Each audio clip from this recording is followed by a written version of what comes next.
Okay. Muted. Yeah, no, I have unmuted myself now. Am I audible? Yes, ma'am. Okay, all right. Go ahead, Famida. Yeah, ma'am. I just want to understand. Since I think we majorly use Kirkpatrick evaluation model. However, Okay. there are other models as well. I mean, Phillips ROI. Then we have Kaufman's. Ma'am, I mean, why is it that we don't use other models that much? I mean, especially No, in the Indian market.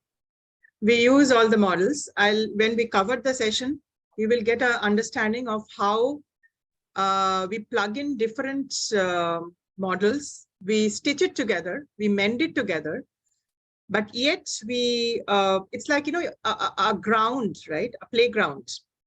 A playground can be just a ground without any features or facilities, okay?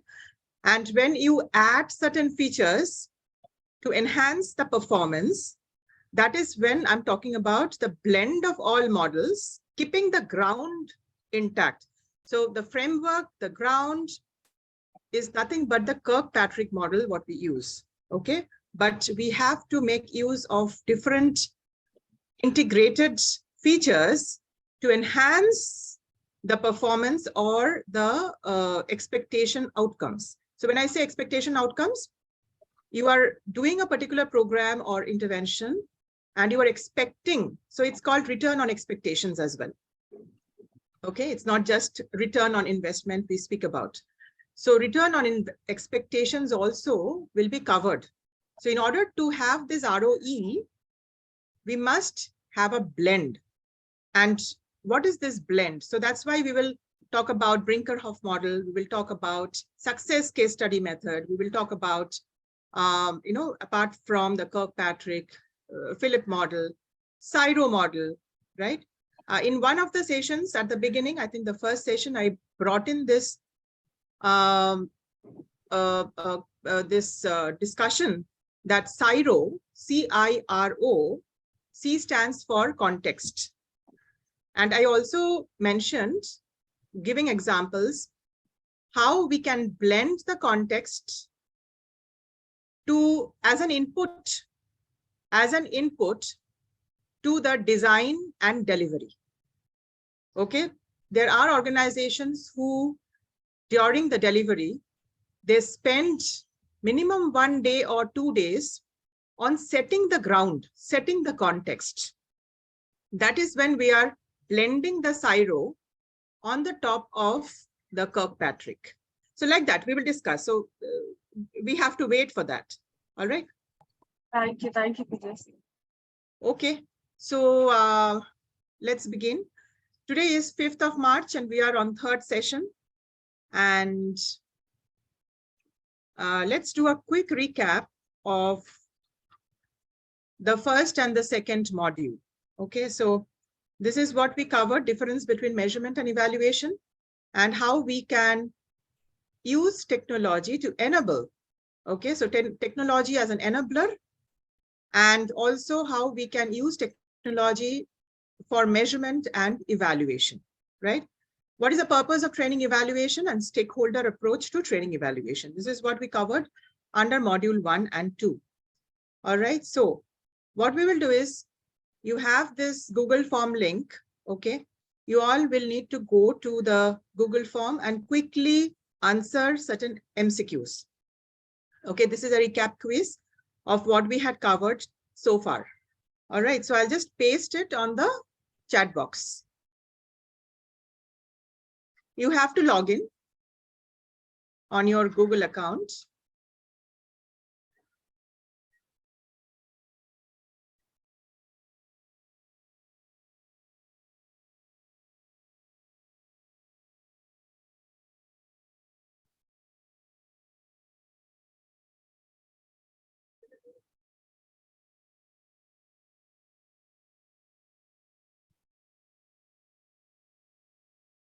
Okay, I just sent it, the link.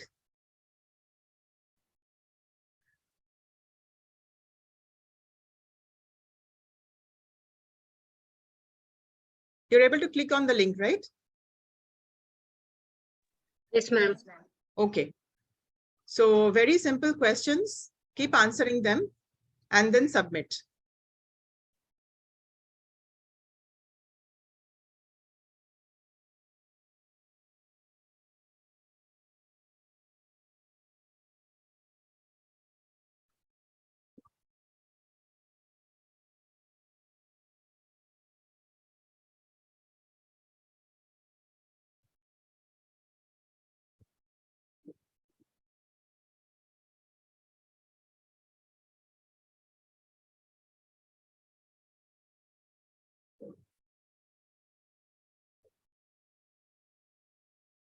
I hope everybody has accessed this particular link.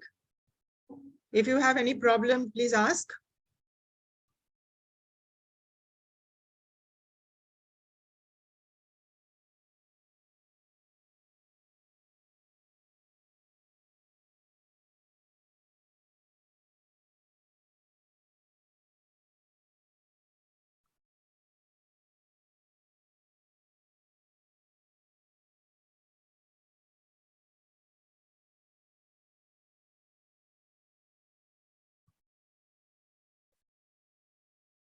If somebody is done or if you are done, please let me know.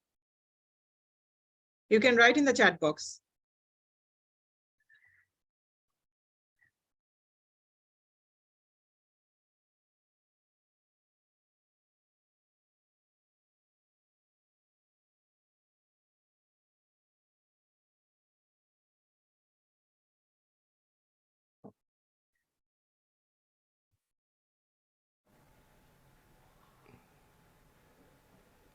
Ma'am, can you share this window to chat box so that is easy? Which window? That link, madam.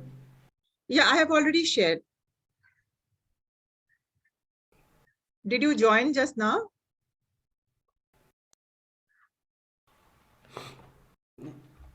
Yeah, madam.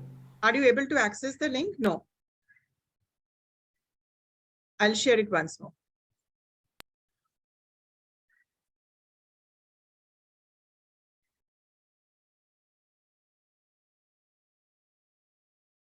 I reshared on the Google chat. Ma'am, I have done and completed. Completed? Okay. Yes, ma'am. Okay. Okay. So quickly, those of you who have finished doing this, you will please write in the chat box.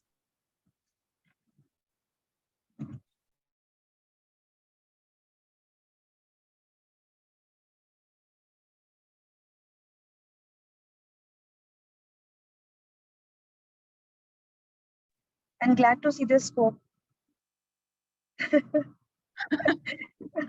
Okay, so it is having the scoring as well. Yes, Good. I'm showing the score as well.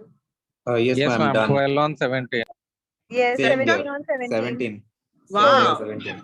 Wow. Wow. Wow. Awesome.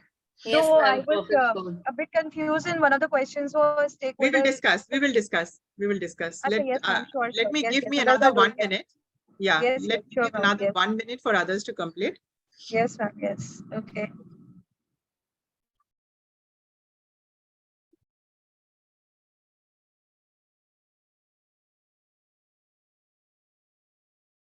So we have a few seconds to close it. Wow, Namrata with a smile. 17 of 17. Okay.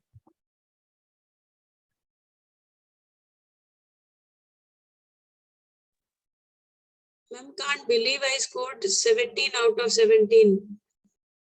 Great, no? Thank you for Believe in yourself. So that's the lesson that, believe in yourself. That's the first step. Ma'am, but that's the credit goes to you. How well you taught us. Yes. Thank you. And how well you understood also, because, there is something called a learnability index. There Like must the way be. we have emotional quotient and, we've IQ, EQ, and so many such things are there, right? So there is something called LI also, which measures how much a person is interested. So if you have the interest, you can do anything. Ma'am, I'm worried. Though I learn well, Don't worry. It's just, I think, one No, question. I have 17. I have 17, but the thing is about I'm worried because I learn well, but I never score well. So I don't know how. So Self-doubt. we'll discuss. For me, Self-doubt. So retention is a believe- challenge. How? Believe in yourself. Yeah. For me, it's retention. I learn, but at the then retain it for a longer time is becoming difficult. Difficult. So the most important thing what we should do is apply and discuss more. Okay, so we will close the time now. Okay, so let's discuss the answers.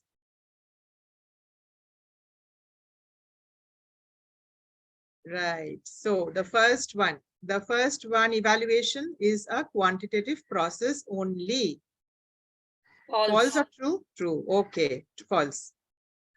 Okay, my screen is not scrolling. Okay, the next one. The next one is training professionals should stay focused on training, on the job performance. Subsequent results should be left to business managers. What is it? False, ma'am. Okay. Next one is learning is about mindset. All of the above. All of them. All of the above. Okay. Which statement is not correct? The Ma'am, second one. second. Stakeholder evaluation is only necessary at the end of the project. Wonderful.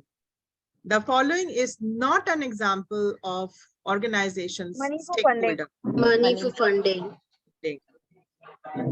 Sally wants to run a skill development program to develop the artistic skills of learners in an institution.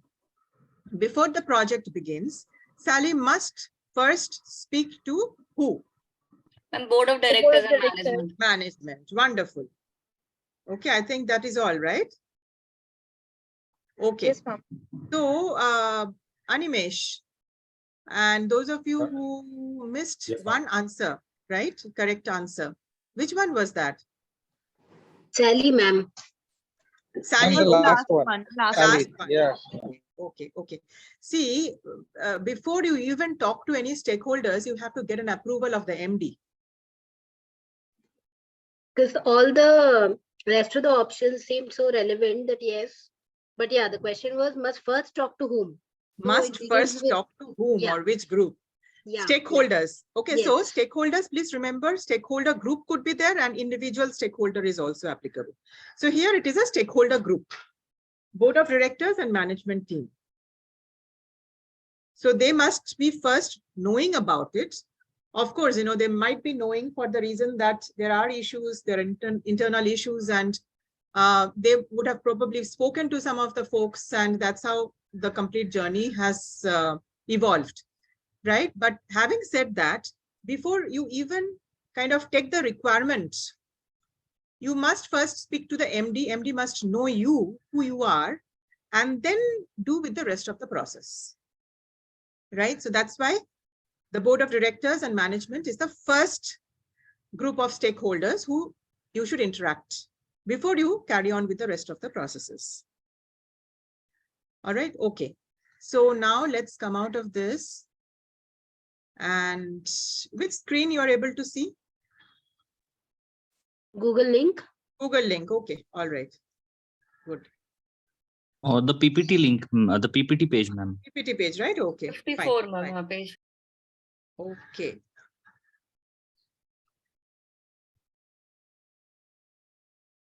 Okay. Great.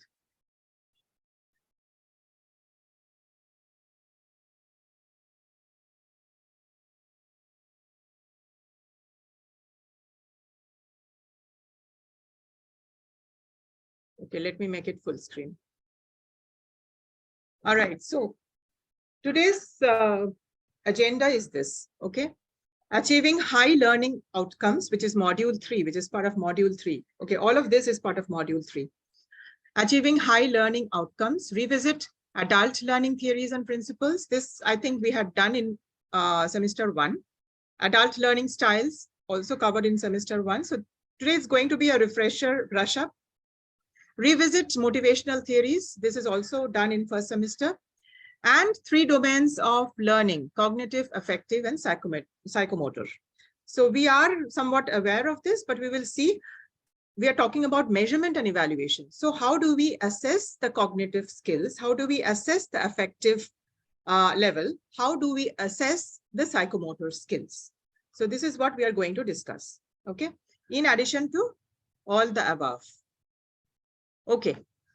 So for any learning outcome, if you want to achieve the best of it, okay, we must have this as part of the journey. So the learning journey must have a pre-course work, which can start, say, 1 month minimum in advance, depending on the nature of the learning journey you are building. Okay, so pre-course work, of course, during the coursework, and post-course work, so that people are applying it at their workplaces. So you can give some capstone projects, you can give some mini projects. So people start applying and they start learning as they do. So learning by doing. All right. So pre-course work must be given. During coursework, you must reassess how it's progressing. And post-course work is also equally critical to ensure a high learning outcome. All right. Now, we will have a quick discussion to understand what we can include as part of the pre-course activity. Okay, yeah, Jaspreet, you have raised your hand. Ma'am, we can start with TNI and learner analysis. Okay. So we will take contributions from everybody. Okay, so one by one, but so TNI. And learner analysis. Training needs identification. Okay, so first is TNA, then you identify what needs to be done. Okay. Learner analysis, ma'am. Learner analysis, yes. Surveys. Survey, okay. How about others? Yes, Jaspreet, we will take it from you also. How about others? Manager assessments. Manager assessments, okay. Gap analysis. One-on-one meetings with the managers. Okay, one-on-ones. Ma'am, knowledge check. Knowledge check. Training expectations. Sorry? Training expectations. Learning expectations. Okay, expectations of? The objective. Of? The learners. Learners, All okay. stakeholders. Why just learners? Why? Expectations Okay. from the Good. investors. Good point. Yes, stakeholders. Ma'am, gap Learning analysis. identification. Yes, I missed that. Somebody already mentioned it at the beginning. Okay, good. The objective. Gap analysis. A So part gap of analysis TNI, ma'am. is a vast thing. Okay, Ma'am, I so just want gap, to ask you one thing. Ma'am, may I? Ma'am, will gap analysis and surveys will not, assessments will not come under TNA Yes. and TNI? yes, it will come. So gap analysis, we want to know what all gaps you want to analyze. Ma'am, the objectives and the outcomes. Yeah, so as part of the program plan, objectives and expected outcomes. And the session Prior plan. performances. Okay. So we will first discuss this, okay? Gap analysis. So which all areas you want to analyze the gaps? Generally, which all areas? Knowledge of the Performance. participants. Some KSA is knowledge, skill, and attitude. Okay, KSA, Maybe even performance. knowledge, skills. So again, it can be behavioral, functional, what else? Technical, This covers Domain. performance, right? soft skills, leadership skills. What else? Communication. Emotional Communication skills, maybe. Organization wide, And and communication. emotional skills as well. related skills. Sorry? Emotional skills as well, ma'am. Okay, so emotion, I will include that under the behavioral aspects, Okay, yeah, fine. soft skills and behavioral. Okay. Pretty much we have covered here. Okay. Knowledge, skills, and attitude. Right? Ma'am, reviewing PMS reports of the learners. Yes, PMS will be, let me put it here, separate point. Performance reports. Okay. What else could be? Ma'am, So, we have making a session so plan. now, so in the ADDIE process, you remember the ADDIE process? Yeah. Yes. So we are still discussing about the analysis. Okay. We have covered the content part. Ma'am, Sorry? data analysis? We have not covered the content part, the content development. Correct. So pre-course work. Okay. Pre-course work is just before your training program is starting, right? How do you acclimatize the participants to what is happening? What is going to happen? What are they expecting? Right? So that also needs to be created. Okay, so apart from the analysis now, you have got all the data. Now you have decided that there should be a program which is going to run for say 6 months or 8 months. And these are the modules you have decided upon. Okay, say for example, stakeholder management, say for example, executive presence, say for example, emotional intelligence. So you have identified certain modules that you need to cover over a period of time, right? So now the first module, what you have thought of is say change management, change management, right? And then stakeholder management and a lot of other stuff. So change management. So how do you set the context? How do you set the ground? How do you make the people understand that we are getting into something which is very important, which is very crucial, and it is good for you, for the team, also for the organization, right? So organization level requirements, team level requirements, as well as individual requirements. So how would you set the stage? So this is what also is part of the coursework. Right. Maybe we can send out teasers, ma'am. Okay, teasers. Ma'am, by sharing the invites with objectives. Invites with objectives. I'm hearing only. So is it girl power here? I know 8th March is approaching, but what about others? Women's Day is nearby. I know. Yeah, so where are the others? Invites with objectives. Where are the others? I'm waiting to hear other voice as well. The marketing of the learning courses. Good, Prasad, you have taken the first step. Others must follow. Okay, marketing you have mentioned. Marketing of the program. The training, yeah, training program. Okay, okay. What else? Maybe pre-reads can also help, pre-reads about the program. Wonderful. So that you will give as part of certain assignments to do, is it? Right. So how will you now monitor, Amarnath? How will you understand that people are reading it? Am I giving some quizzes afterwards? Yeah. Like Okay. one-word answer quizzes? Okay, okay. So this will be before your session?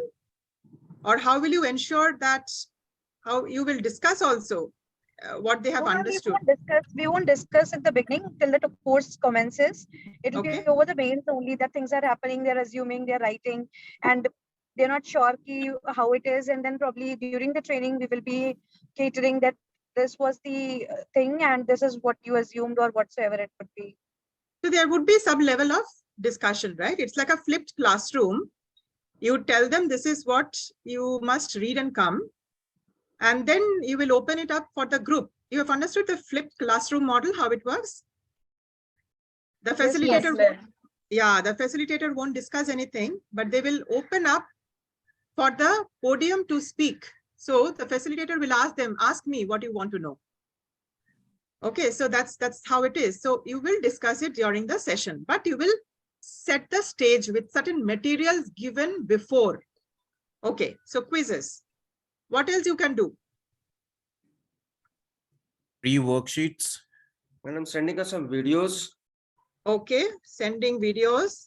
Again, the idea is to ensure people are reading, learning, understanding. Yeah, just to While add they are on this, pre-course work, in addition to giving the materials, you must also stitch in the effectiveness of what you have given. So what will you do for that? Okay, so small nuggets. Madam, Small nuggets will do, ma'am. Can I add something on this? Small knowledgeable knowledge one nuggets. by one. Yes. Yeah. So small who knowledge said video nuggets. caps? Who said video caps? Bhupinder Singh. Yes, Bhupinderji. So you please tell me how you are going to monitor, not monitor is the wrong word. How would you ensure that the learning is happening and people are all involved in what you have given as a pre-read material? We are using success factor in our organization. So we have a BI report that tells us who has seen, how many times they have seen, and what time they have seen. So Wonderful. we try to take the reports after every 2 days to understand the hit rate that has been taken by the participants. Basing on that, we again do a TNA analysis, and then we check once we are going for the online classes or maybe offline classes, we ask them what was the difficulty, why they were not doing it. So we are working 2 ways now. We check it. Every 2 days we take the BI report and check it. Wonderful, wonderful. So this is again how we integrate technology in measurement and evaluation. Wonderful. So observe this, that evaluation is happening every time, everywhere, pre-course, during, even after, right? So the use of technology to analyze that and to get reports and then again further refurbishing it and to ensure a higher learning outcome, right? Wonderful. What else? Others, what else? It can be small nuggets, knowledge nuggets. I'm not able to hear you clearly. Just a minute. Little louder. Yeah. So it is small knowledge nuggets. Small knowledge nuggets. Okay. So we spoke about micro learning. We spoke about micro learning of say 30 seconds plus duration, depending on the content, the type of content, right? Okay, good. What else? Ma'am, in my organization, what we do is we keep sending them videos on daily basis or audio, mailers on daily basis, which are insightful for the sales team. And then next day morning, every morning, what we do is we do a little town hall in the morning or maybe the morning huddle. And then we ask the random questions from that mail to the people. And if they answer it correctly, they get some rewards like chocolates or something. So which encourages them to answer and participate and learn, of course. Okay. Quiz plus incentive. Yes. Nice. Very nice. Okay. Thank yes. Micro learning could be clubbed up with countdowns. Countdowns. Okay. What we do is a little more countdowns. Can you elaborate a little more? There have been, town halls that specifically for learning objectives, when we have 1 or 2 level basis gamifications involved. You click on it and there's a buzzword going on. And if you correct it, if you guess it correctly, I think you get points. So I think such kind of things to keep the leeway or the retention so that you're there on the main event. So wonderful. My organization runs it. So yeah. Okay. You can also gamify certain quizzes, right? So what you can do is you can, like as you mentioned, micro learnings and then gamify and then have certain incentives. Gamify content, which also you can share, plus you can have incentives, which can be points. So the point system can start even as part of the pre-course work. And that can go to the leaderboard. That also, so it talks about how serious we are about the program and how serious the program is for the organization, for you and for the team, right? So, it's one part is the seriousness, another part is the fun element, which needs to be properly stitched, right? Great. Kavita, yes, you've raised your hand.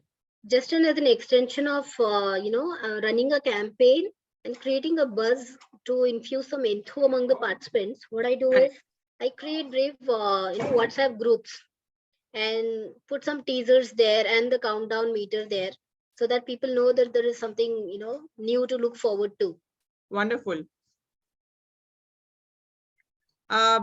Sometimes, you can also have kiosks.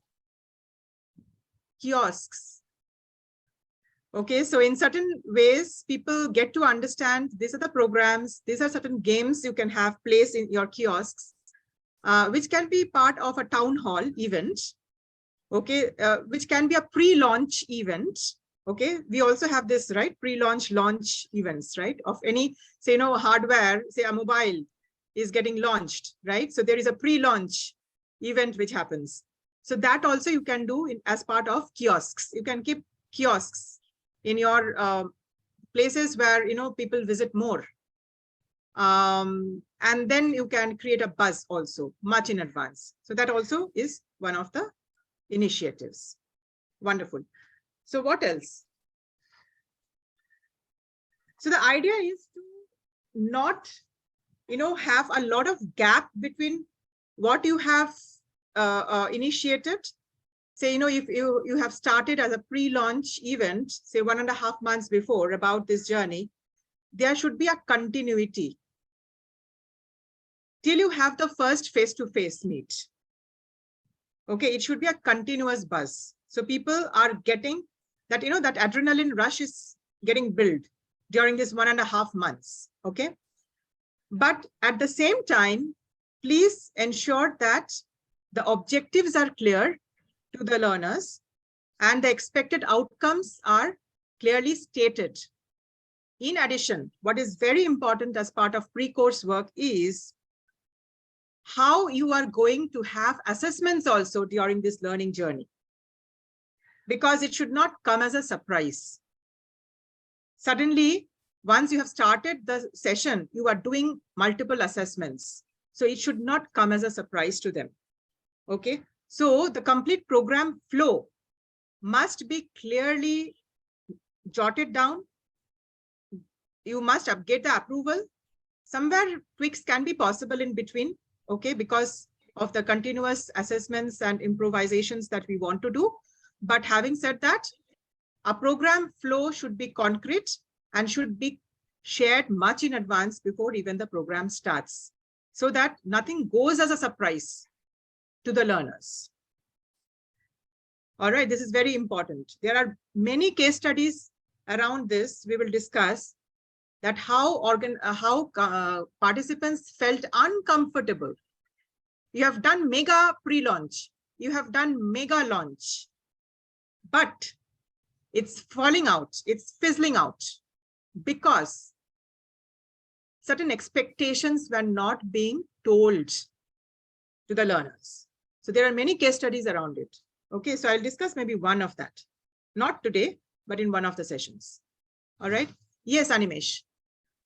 Ma'am, just a thought in all this, the small videos that we send out, the flyers, do you think we can use humor and something related to the latest happenings around us, like the latest news?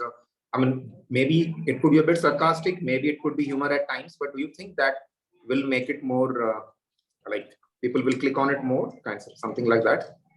Little informal. Okay, so depends again on the topic that you have chosen. Yeah, so you can bring in scenarios, you can gamify those scenarios. Those scenarios can be humor based, nothing in particular to, again, we have to be very careful about what kind of humor we are choosing. Nothing particular with respect to any kind of religion and all that stuff, but very generic, plain. But you can always bring scenarios, small nuggets of scenarios, gamify it and make it more immersive with certain quizzes and incentives and points. That will draw people. Because it's game. Yeah. Right? Game, everybody gets drawn to. Okay, so whether it's a chota bacha or adult or senior citizen. Right. Okay. Yes. Thank you, ma'am. All right. So, Krit, yes. In one of the training sessions, like before the training sessions, at least a month earlier, we had all the trainees, the learners, in one room where the MD was briefing, and then we actually let out questions, okay, which was actually the answers they should have only when they finish the training, not before they finish the training. So we started letting out questions such that people started realizing that they don't know. First thing. So I'm not aware of it. So, and then it was not a scoring pattern or anything, that we were going ahead and asking the same questions to everyone. And 80% of the questions were, they didn't have an answer because they were getting a key account manager, training when they were not a key account manager.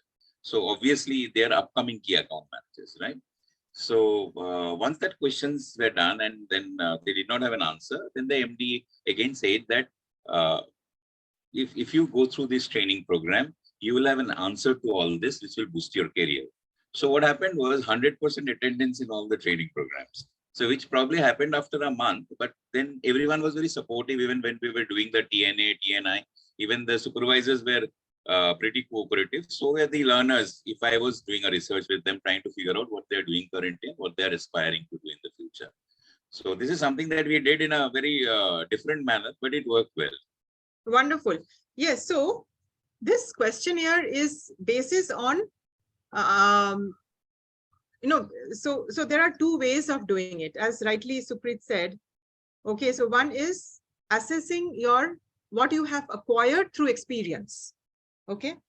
So anybody is working for 10 years, 15 years, 20 years. So what you have acquired through experience. So you put the reality in front of them, right? So it's like a reality check. Okay, so people then get to understand, oh my God, I'm having 20 years plus, but still these are certain fundamentals I'm not clear about. Maybe because of that, I'm not able to excel what I wanted to. Okay, so that's a reality check. So people get a pinch, everybody, not just the learners we are talking about here, even us. We get a pinch when we understand, oh, we didn't know this. Okay, but if somebody else tells that you don't know this, you won't get a better buy-in. But if through this process, if a reality check is done, the pinch is even harder. All right, so this is one way. Another way is you bring experienced people, you give them certain materials, and then you do certain quizzes. So that is more about not experience or reality check. That is more about what you have understood from that material. How you are kind of relating what you have learned now through this material to your experience. So it's more about knowledge check. It's not a reality check. Okay. So the second part is a knowledge check with the materials that you give, like the video clips or the pre-reads, right? It's more about what you have read, what you have understood, what you have comprehended, what you have absorbed. And depending on that, it's a knowledge check. It's a cognitive test. Okay, it's a cognitive test. But when I'm talking about the reality check, it's all affective, cognitive, as well as the psychomotor. Anything can come in that. Okay, because it's your experience check. All right, wonderful. So these are the two ways you can do.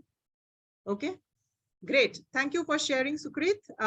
Okay, so now let's move on. So during coursework, it depends on the module.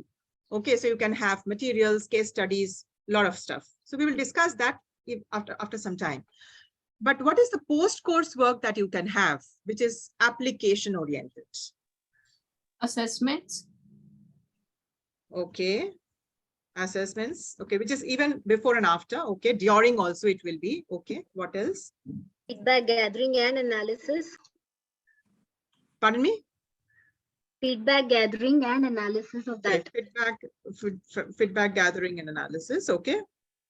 Are you talking about the post-course work immediately after the training, or you're talking about maybe even later? Even 1 month also.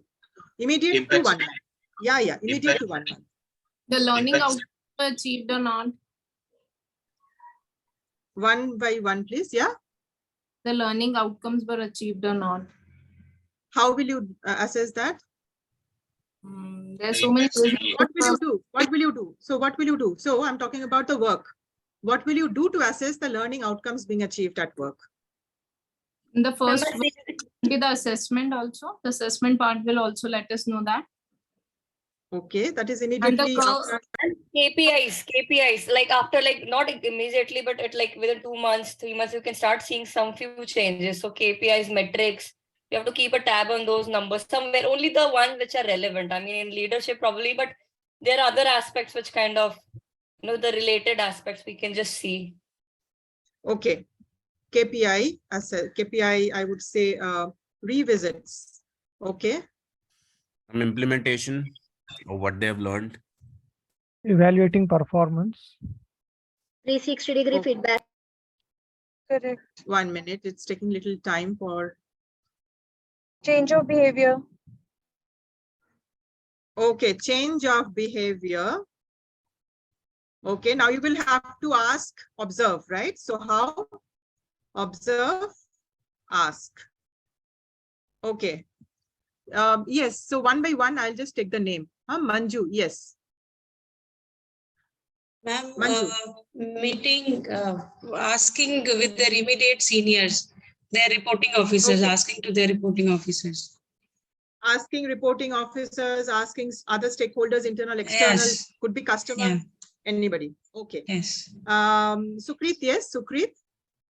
It totally depends on the kind of training that we are imparting. So if it's more of a soft skill or a behavioral training, then we have a different set of work. If it's a direct sales management training, then the number speaks for itself. So you have the MISs which you take before the training period is done and see the change in MISs. So there might be an instance wherein, I'm just giving a sales example, there might be an instance that you have imparted a training for sales effectiveness and the numbers have not moved. Okay, but whether the hygiene parameters have moved. So if they were making an X number of visits, have they increased? Have they increased the span of the visits? So all these things that gets captured, have the progress started happening? That is one part. On the behavioral and the part, you have different, again, if it is a goal orientation, okay, I do not achieve my targets, right? So a goal orientation, you see that if your person was failing by 50% on the target, whether he has actually improved on it. So all these things can be quantified in some form or the other, while we can ask the supervisors, which obviously comes in, but there are times it depends. The supervisors at times gives you a very diplomatic answer by saying that bahut acha hua tha, and then say ye nahi bhi hoga to chalega training internally. So you don't get a quantifiable proof with those feedbacks at times. So I prefer to get anything which is data driven. If the data is not there, then the impact is not there. Now, that is my way of looking at it. I'm not right that way all the And time. actually, sometimes the qualitative thing you can actually observe and see, like there's a change of culture, or maybe, if you talk about a team, the manager and the subordinates, and then you might start seeing, because it's my personal experience, I started seeing that aspect in not just the employee productivity, but even the customer reviews have improved. This ASR, the revisits per month, for example, if there's some sort of business where every month you expect the customer to come, you will really see the improvement in ticket size or something like that will definitely somewhere qualitatively you can actually grab it. But for that, you have to be present on the floor and really observe and be in touch with the managers and the employees. Then you will know. It's easy to grab that. Right. And also, if you see, if it's a sales training, right? Sales reviews happen every week. So that's the frequency of a sales review meeting. Okay. So today, immediately after the session gets over, there is a review meet with the manager. There are certain targets set. Okay. The targets may not be just in terms of the value, the amount, the dollar or the rupees or whatever. It may be even just, okay, you increase the number of meetings with the customers. You are doing, 10 per week. Now with the training, the approach, what you need to change, etc. And then can you double it? So can you ensure that out of the 20, at least there are some, 10 positives. So these are certain small measures that, you can start monitoring or start realizing, okay, what kind of change is happening. So I'm not saying that, person will immediately do 180% or 360% change or 100% change immediately after first week. but you will see a gradual progress of change, how change is happening, right?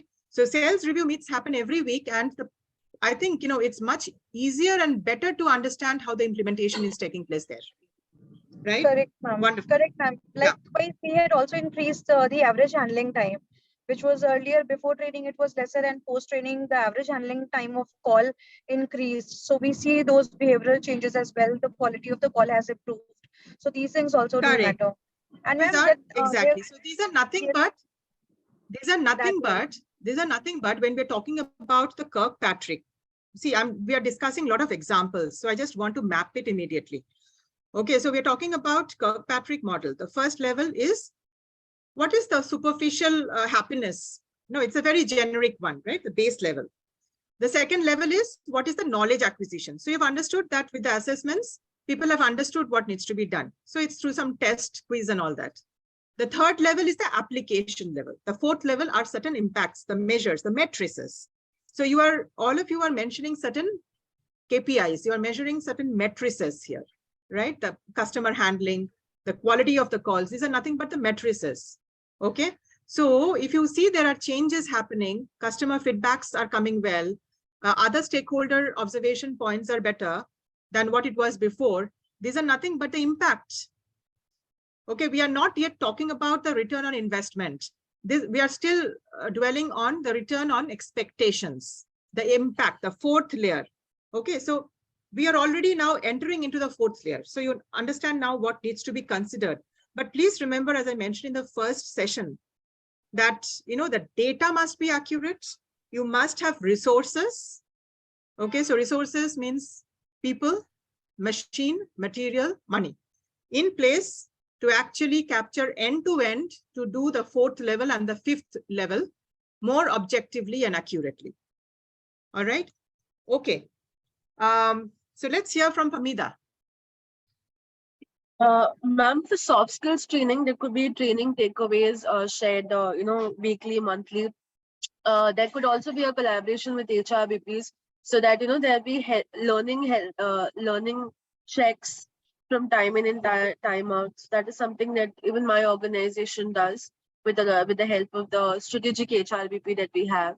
So that is something I feel we could include in the post work. Correct. So when you are talking about the behavioral aspects of understanding how the progress is, of course, you will do certain observation points collection or data collection from customers, from other stakeholders, you being there as well, HR also observing. So you have a lot of people around to observe and keep notes. But there is another method, I'm not sure if you're aware of, critical incident methods. Okay, so certain critical incidents, how the person's behavior has changed, how he used to behave or she used to behave and how it has changed. So certain critical incidents you might have to create, or if it happens just, as an event, you have to observe. Okay, so certain critical incident methods you have to bring in, you have to artificially create, or you have to wait for that to observe and note down certain pointers around it. So that would be done very objectively without any biases. Okay, apart from the other observation points. All right, but this comes as part of the plan, right? So therefore it is post-course work. So plan should be created. It's part of the plan. Yeah. Okay, what else? Ma'am, I didn't get it. Critical incidents method, how we can actually use it in our training programs or post trainings? Post training program. We are talking about the behavioral changes, right? So people's behavior changes due to certain triggers. So what I'm talking about, create artificially certain trigger points and see how the person is behaving post the training, right? Or it could also be that certain events have actually happened, okay, which is not artificially created, and you are understanding how the person behaved in a particular scenario. Ma'am, can you understood? So I'm talking about triggers, certain triggers. Can you state an example for the same? Okay, so it could be, say, for example,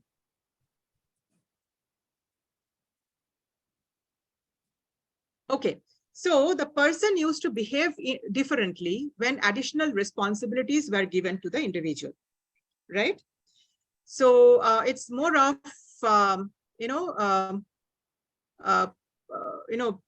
putting off the buttons, like, so I don't want to do this, so just walking off or not taking the responsibility or giving certain reasons not to just do it, right? These were certain observation points before. But now with the certain interventions that you have designed, you see that the person is able to take more responsibility and more positively. Okay, so the person is not getting overwhelmed, overstressed, or not just avoiding, okay, or not just trying to, give excuses, but accepting in a more positive stride the responsibility, additional responsibility. So this could be one example. So the trigger was what? Giving additional responsibility. So this is just one example. There could be many such behavioral triggers examples. Can I add Okay. one? Yes, please, Supreet, you can add. Yeah. In a typical customer care training program that you give, you normally give a customer care training program when there are customer care issues lined up, and it is not decreasing. Most of the cases, it is the way a customer care, executive or a manager, whoever, customer care person is dealing with the client. So you get into the client dealing methodologies and you train them on it. And obviously, when you listen to the recording again after after the training is done, you immediately see the impact of that training, whether they have changed in the way they handle it, whether it is impacting the change in the outcome, whether the customer care issues unresolved. Look, most of the time we cannot create any difference in the products, but we can always create the way we deal with it. I cannot stop a connection from being bad in a particular area, but my customer care executive can always make me feel better about it and not unhappy about it. So that is on a customer. So that is using critical incident method. That's what I was thinking. Probably that's one side. Absolutely.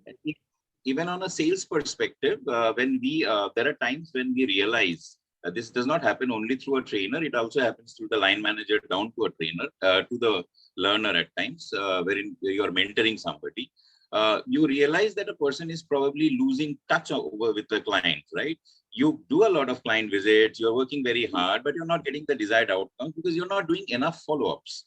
So follow-up is the problem. Now you again check back after you have given the mentoring or the training that how many times you should follow up, why you should not stop following up until and unless these triggers have really come from the clients, and check whether he has started following up and whether his sheets, the call sheets or whatever it has it or not. So if the change is found out, then I think again it's the critical incident part of it which is getting used here, wherein you see that the desired changes is there on the person.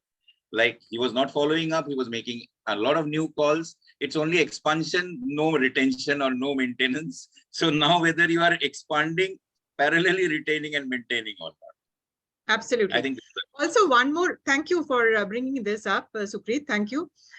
So one more, Jaspreet, as an example, I just, remembered one incident.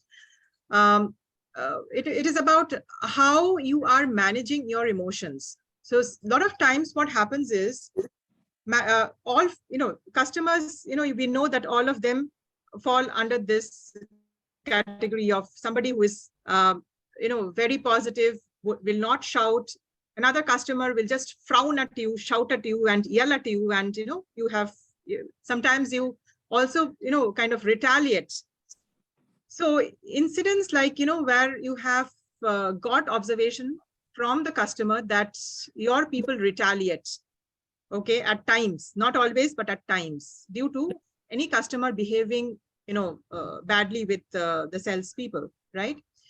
So what happens is you have made the person go through certain trainings and you have used certain techniques, okay, there is a very popular technique in NLP, which is visualization. Okay. So if the trainer or the facilitator has used this technique of visualization during the coursework, okay, it's a very powerful tool. Now the person really realizes, if anybody knows the visualization techniques, would be able to relate what I'm saying. You know, it's like, you know, they will create a hypothetical stage wherein, you know, they will just visualize that, you know, just close your eyes and as if like you are seeing a movie. And in that movie, it is you and the customer. So you are just relaxing and the small movie is going in front of you. It's running in front of you. Okay. And in that you are the player. So you are one of them and there is another person, the customer, right?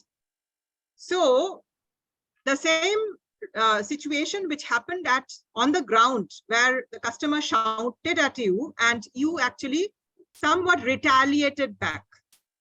So that scene has been replayed. Okay. So you are closing your eyes, you are imagining how the behavior was. So when you imagine how the behavior was, when you are on the spot in that screen, in that movie, you are now realizing how badly you actually behaved with the customer. Now, customer is the king, we all know, but how badly you behaved with the customer. That's when you again, you know, get a pinch that, oh my God, I did something wrong.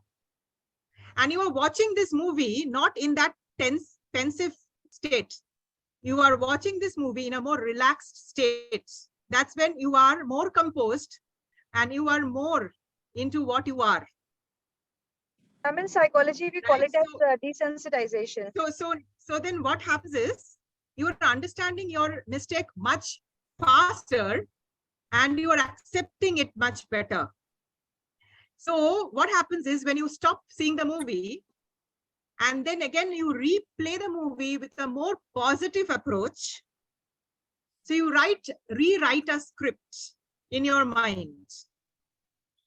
So you rewrite script in your mind, which is having more positive connotation, more positive behavior, more positive approach, and you replay, closing your eyes in front of you. You see the change. And then you start implementing that change in your real life too. That is the power of visualization. Now, when I say critical incident or trigger, okay, so what you do is you yourself don't create this. So the training function is always a supportive partner in the entire journey of learning and growing, right? So what they do is, if anybody is facing this kind of challenge, they can create artificially certain triggers, certain incidents, and the person will himself or herself observe how I am behaving with this stress situation or this particular scenario. So this is another point, but this has to be designed. So that's why it's part of the post work. This has to be planned and designed. Okay. Oh. I hope I am clear. Yeah, ma'am. Thank you so much. So, ma'am, I like to add here, ma'am. Actually, I'm from operations and line manager used to report to me. So we also give this training, this mock practice, which you just mentioned, and it really works wonder. And as operation people, though the alignment with HR used to be slightly weak, I'll say here, because what we used to do was we used to share wow stories or beyond the duty calls. So it's not just the customer feedback, but in my team, like I used to see how the department manager's attitude has been with their team, and team is delivering it on with the customers. So I saw that after doing these certain mock and this little psychology and the customer journey kind of training, the behavioral trainings, we saw that even if 5% out of 10, even if 5 people, their sudden wow stories every week, we used to share with them. So they used to say, okay, out of the call duty, the person was here, she had this problem. So we saw that there was a lot of positivity happening among the culture. The word is culture. So we have to first build as an ops. We have to build the culture first to go out of the little way, take care of the small things. You take care of the small thing. For example, you need a shopping bag.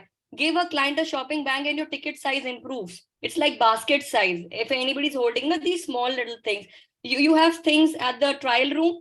There might be a size customer standing here and she's wasting. So it has to be very fast. You bring it, and the customer journey at the cashiering point has to be very quick. Otherwise, oh, pura bag, 10,000 worth, they will throw it and they'll walk out. Correct, Absolutely. correct. From parking spot to exit, you have to take care of everything. So these little things, when we train our line manager, the employees, we saw that wow, and beyond the job, we used to mail this.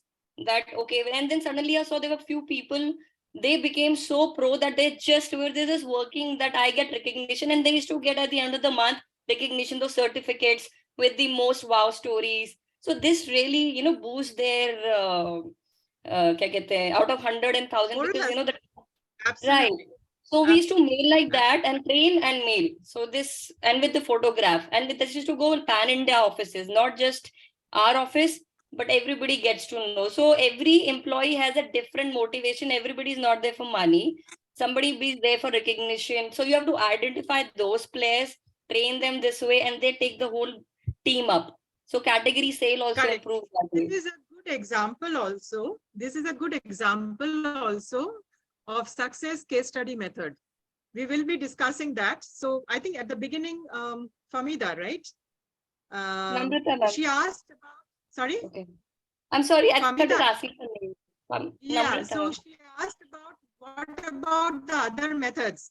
All right. Predominantly, we are talking about the Kirkpatrick model, right? So what happens to the others? So I said, this is how we have to, it's like, pizza base and you add the toppings to make the learning more effective. So this is a success case study method example, what Namrata just gave.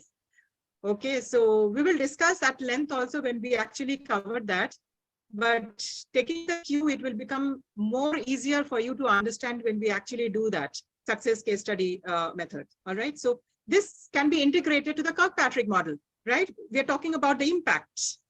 And ma'am, this can be is how we can add multiple. Ma'am, the trainers can also see the change in the mails happening. That every employee is like, this is not a quantitative, this is a qualitative feedback. Somewhere you're getting that there's a change happening and people are included, improving their performance after the training. Correct. Absolutely. And if you want to run this for multiple batches, if you want to run this initiative or program for multiple batches are actually seeing the success in it. So it becomes much easier for batch 2, batch 3, batch 4 to do even more better than the first batch.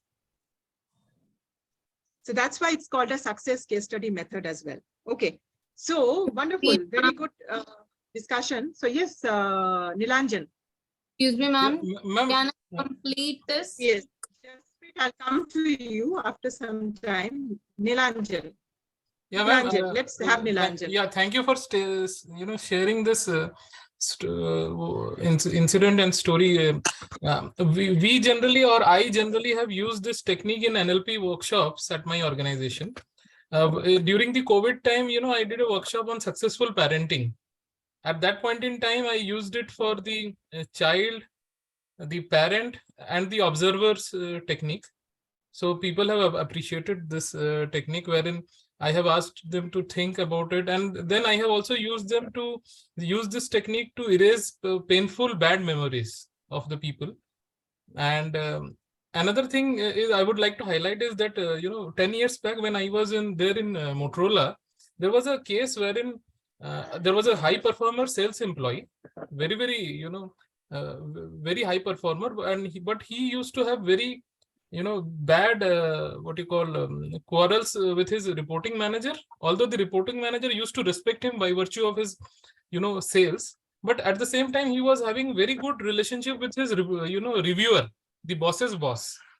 And then this happened for a quite good number of years, and once a NLP practitioner, he came and he kind of sat with this person, and thereafter it was noted that he used to in his family, he was not having good relationship with his father. So he used to see his father in image in his boss, and with his grandfather he used to have very good relationship, and in his reviewer he is seeing picture of his grandfather. So slowly and steadily with 3-4 counseling session, that NLP practitioner was able to, erase those memories, and he was able to create a, different demarcation between work and office. Positive. So, yeah. So this is something which I have witnessed. Wonderful. Yeah. Yes, it works. Absolutely, absolutely. So see how in the design phase is so very important, because unless you know the background story, you won't bring in the right I won't say medicines, but to just give an analogy here, it's like the right tools. So when I say the right tools, the right training tools and methodologies. If that is correct, then you can see the measure change thereafter happening enormously faster. Right? Wonderful. Yes, Jaspreet.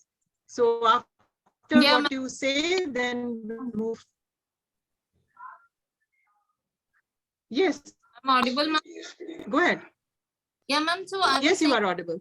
Critical incidents methods can be used during the training, like the coursework, as a role play. Yeah, you can. Why not? You can have follow-up sessions. Am I audible? Yes, ma'am, you are, but I'm saying the critical incident methods can be used during the training sessions also, as we were talking about the post-work. Yeah. It can be part of your, yeah, absolutely. It can be part of your, during the training sessions as well. Absolutely. These are certain incidents you are creating, scenarios you are creating, certain environment you are creating. Okay, and we can state that role play can be the example for the same.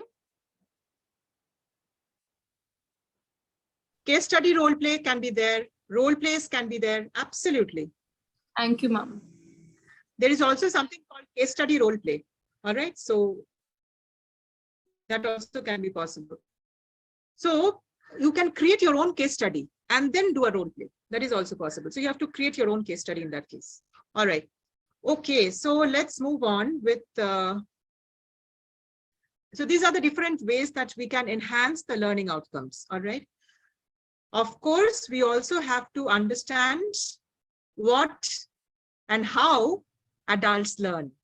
Okay. So adults are self-directed and capable of making decisions. Okay, this are part of the adult learning theories. Adults learn more effectively through guided discussion and problem-solving approach than straight lecture method, because they have knowledge and experience, right? And climate must be friendly and informal. In a strict atmosphere, we don't feel free to ask. We feel scared to even, absorb knowledge, right? So it must be informal, it must be friendly, but at the same time, lay the ground, because adults lay the ground what you expect and what they expect from sessions, right? Adults learn best when they have a need to learn. They want practical advice, which they can implement outside the classroom. Adults have different learning styles. Presenting ideas in different ways and interaction with others is important for them. So these are the 4 important adult learning theories. Now, from this only, we will draw the adult learning principles. All right. So adults learn best under the following circumstances. The learning is self-directed. Learning is experiential and utilizes their background knowledge and experience. The learning is relevant to the current roles. The instruction is problem-centric, problem-solving centric. The learners are motivated to learn. The learning is focused on goals. The learning is practical, and learners like to be respected. Okay. Now, this is a quick wrap up of what we have been discussing. Ensure the courses include, but not limited to, clearly state the learning objectives and expected outcomes. Course roadmap showing the learning journey and personalized learning path with content organized into manageable chunks or bites and logically sequenced. Real life problems to be solved, writing case studies, and skill practices around situations. Could happen at workplace. Time to reflect on various issues the participants are facing at the workplace. Time for exploring, practicing new skills, applying new knowledge in the context as close to real life as possible. Feedback given on the performance. So a lot of times what happens is,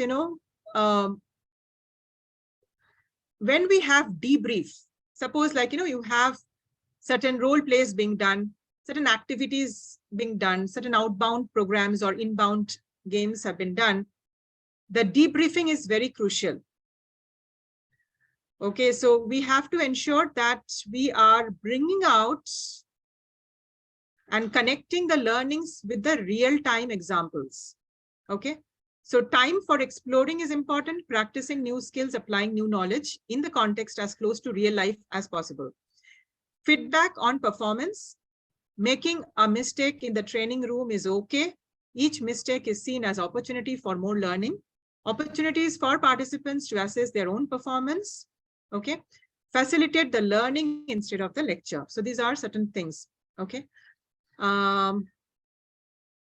These are the 4 levels. If you have any doubts or questions, you can feel free to ask, pause me.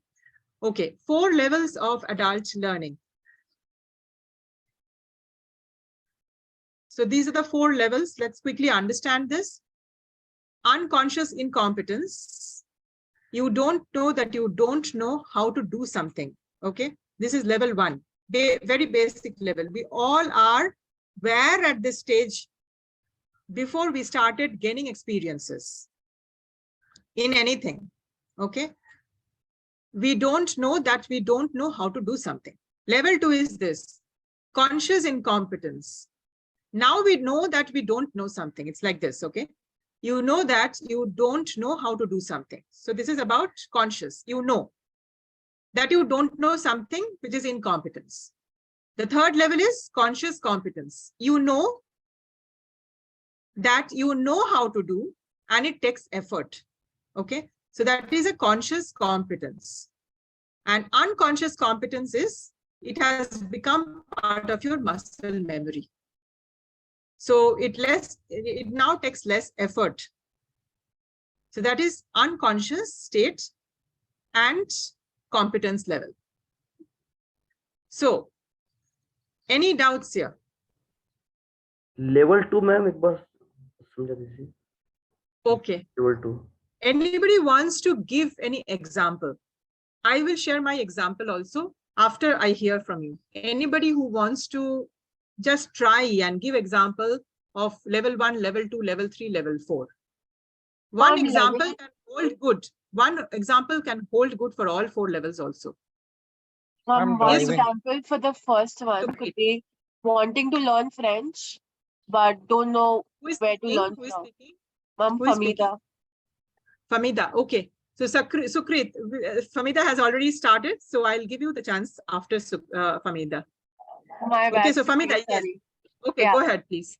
Ma'am, the first one for conscious incompetence could be wanting to learn French, but don't know where to do it from.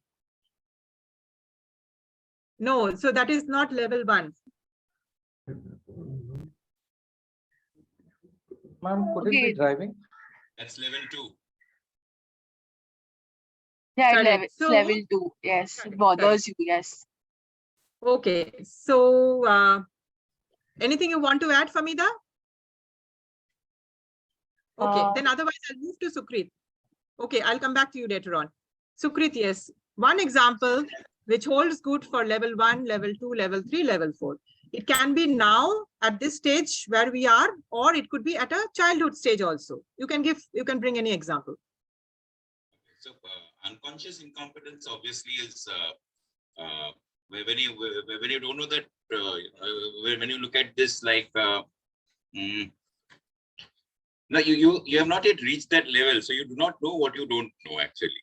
So when you are in class 5, you do not know what you don't know about class 6, right? So that is a complete level 1 situation. Level 2 situation is when we near the exams and we know we have not studied in the past. So our situation is we have not studied the chapters and we have to give the exams. We know that we have to do it, right? So I'm just giving continuing with the school Absolutely. example. Yeah. This is a very crude example. We all of us have gone through this. Yeah. Right. And we still are going through this in this semester's exams. So it's like, third semester, there is an existence of third semester, but you don't know what to do and how to do. Absolutely. Okay. And conscious competence again goes to, there are some subjects here also when all of us would be having very deep control over some subjects, and some of us might not have deep control. It all depends on our interests. So we might have a lesser control on experiential learning. Someone might have a lesser control on instructional design. So we all have some lesser controls over certain things. So we know, while we know that we know the subject and everything, but I know it will require practice. So you focus more on that. So that's level 3. Absolutely. Correct. Unconscious competence is like, well, I'll get out of this study portion. When we drive, right? I don't have to do anything. When someone comes in the front, I press the brake, I change the gears automatically. I don't even have to concentrate. So that is unconscious competence. So we get into that level. So unconscious competence level, even when we are reacting to a client situation, even in a customer care, whatever be it, if a client is abusing, we know what to do. It's unconscious mode. We don't even have to. So it is already like you are at your best. Absolutely. You're already at your best. Okay. But best is not the ultimate here. Because best can be even better. Okay. So nobody is the best driver. Nobody is the best driver. Okay. There is always a chance for improvement. So ultimate is the word. If ultimate is the higher benchmark for me or the maximum benchmark for me, best will be lower. But I am at a stage when I don't put more effort. I don't have to put any effort. I can just do. Right? So, the way we can put it is, when we are at level 4, we are actually again at the beginning of a level 1, because we again have an unconscious incompetence, because we are thinking we know everything and it's conscious. Correct. So it is a cycle. Get into the cycle. Absolutely. It is a cycle. We will always realize there is a minimum 5% we don't know, even if we are at level 4. Maybe it gets in your muscle memory, so it becomes a part of you. You just do it automatically. Is it clear? I think we have given a very good example. So it doesn't stop here. Level 4 is not the ultimate, as I said. Okay, so always you will feel that there is at least some percentage which you don't know. Always. And therefore, the cycle continues. All right. Is it clear? I think we have discussed this. It's fairly clear for everybody. All right. So Manju and Shipra, you wanted to quickly add something? Quickly, 1 minute. Ma'am, unconscious incompetence. I didn't get much. Can I take the example as that I have to deliver a training program at Maharashtra, and so then you have to deliver means you are aware. So which is already at level 2. Shall I quote one example? To deliver the training there, you need to learn Marathi before going there. Before the audience doesn't understand. I didn't get your question. Your voice was breaking. That if you want to go for training program, to deliver a training program, you either need to know Marathi, because they don't understand either Hindi or English. So I was unconscious about this information. So that is level 1. That is level 1. All right. And I want to give an example. Can I? Yes, please. Who is it? Yes, ma'am. Ma'am, Ritika this side. Ma'am, I think it is, suppose I'm a telesales executive and my calls are not converting. So this means I don't know where I am lacking. So this can be unconscious. I don't know why, where I am lacking, why my calls are not converting. So this can come under level 1. Okay, level 1. Level 1. Okay. Yes, Shipra. Yes, ma'am. My example is like in my process, in the sales process, sales process, what happens is there is a guy and who calls the customer, but he does not know that he can even mail to the customer for the required documents and anything. So he is not aware that we have a Level mail one, process level as one, well. level one. That is level 1. Then he learns ki acha now mailers could be sent to the customer, but he does not know that what content should he Correct. actually Level write 2. in the mail, and Level it 2. bothers him a lot. And then Level he 2. learns from his manager or his senior that how to write and what to write in the mail, and then what to attach, what not to attach, the do's and don'ts, and then he starts sending the mails. And Correct. after learning And so Shipra, level 3 requires practice. So just sending one time a mail and then it becomes part of muscle memory, it never happens. Correct, ma'am. Somebody has to spend time on that. A lot of practice. It's like till it gets into a muscle memory stage. Then the level 4, that it is less, it is at his fingertips. Right. He becomes pro after that, after sending few mailers that he's sending it, scheduling it, and sending it. Yeah. Right, right. So he is the, see, there are different levels, right? Even in competency, there are different levels. Basic, intermediate, advanced, expert, right? So these are different competency levels. In many organizations, it will be like that. In my organization where I work, Schneider Electric Software, or say, Freescale Semiconductor, division of Motorola, we all used to have these kinds of gradations. All right. So 1, 2, 3, 4. So level 4 is the expert level, where he can teach others, he can guide others, he can mentor others, he can coach others. But coach is not the coach also needs to learn. Coach or mentor also needs to learn. Facilitator also needs to learn. So therefore, that cycle continues. All right. Correct, okay. So everybody has got fairly a good idea. Now let's move on. Okay. So 1 minute. All right. So this is what I think we had covered in semester 1. Right? Yes, okay. So content theories and process theories, I would suggest you revise what was being done, what motivates us, and how we get motivated. So this would be a quick refresher before we proceed in the next session. All right. So let's do that.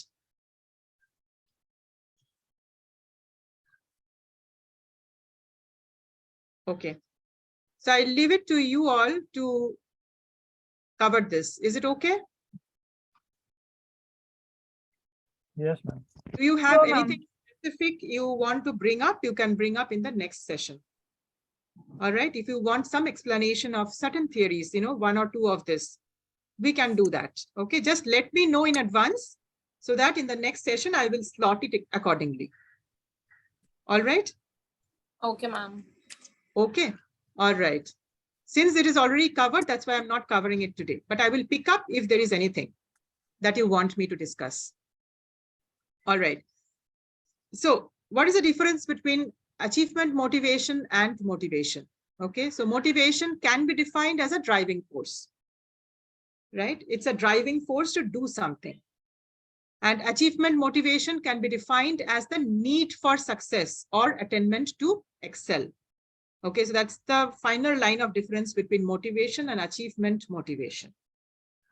All right. Is it same as intrinsic and extrinsic? Yeah. So intrinsic is internal, which is coming from within. Okay. Correct. Both can be, motivation, both can be intrinsic, extrinsic. Okay. But extrinsic is what? You are giving incentives. You are giving pay hikes. The achievement motivation. The achievement motivation can be. Sorry? Can this achievement motivation be the extrinsic one, or it could be both again? It is both, because unless you have the intrinsic one to excel, okay, how much ever you give as an external force, it is temporary. It is not sustainable. Okay. Okay, so it is not at all sustainable. So achievement is within you. Okay, you want to achieve. It's not for anybody else. It's not others will feel happy if, definitely they might feel happy, but achievement is with respect to you. So therefore it is more intrinsic in nature. Okay. So it is your desire. It is your desire to succeed, to excel, and therefore it is more intrinsic. All right. So this is the achievement motivation theory. Okay. And individuals need to succeed. Okay. So it is a person's need to succeed, the desire to succeed. A person's effort to master a task because he has the desire to succeed. Okay. Stay persistent with the task, achieve excellence in the process, overcome any obstacles, perform better, take pride in his or her own talent. A person's desire to do well